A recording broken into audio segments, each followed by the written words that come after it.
Hello everyone. तो 18 तारीख को आ रहा है खेसारी लाल यादव जी और आकांक्षा पुरी का एक बहुत ही बेहतरीन गाना, जिसका पोस्टर आ चुका है और फुल वीडियो सॉन्ग का रिलीज डेट भी आ चुका है। और इस गाने को लिखे हैं कृष्णा बेदर्दी जी और इस गाने को गाए हैं खेसारी लाल यादव जी और शिल्पी राज जी। और इसमें म्यूजिक भी दिए हैं कृष्णा बेदर्दी जी। और जो कि ये गाना को 18 तारीख को रिलीज़ किया जा रहा है। और वीडियो में खेसारी लाल यादव जी और आकांक्षा पुरी जी, फिट में आकांक्षा पुरी जी। और ये बहुत ही तगड़ा और बवाल सॉन्ग है और बहुत ही हाई लेवल का सॉन्ग है और बिग बजट का सॉन्ग है। तो इसमें बहुत ज़्यादा पैसे लगे हैं। और ये एक मूवी का सॉन्ग है जिस मूवी का नाम है रिश्ते। और रिश्ते मूवी का काफ़ी बेहतरीन सॉन्ग है ये।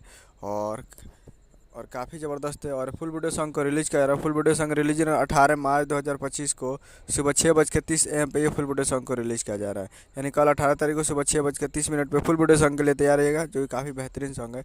और जिस गाने का नाम है सरसों का तेलवा, जो कि आपको स्क्रीन कवर दिखाई दे रहा है, और बहुत ही बेहतरीन सॉन्ग है। तो आप लोग कल तैयार रहिएगा SRK music Bhojpuri YouTube channel पे। तो यही अपडेट हमें वीडियो चैनल सब्सक्राइब करिए, बेल आइकन पे, ताकि ऐसे के सारी लाल यादव जी का लेटेस्ट आता है। मिलता है अगले वीडियो में, तब तक के लिए जय हिंद, जय भोजपुरी।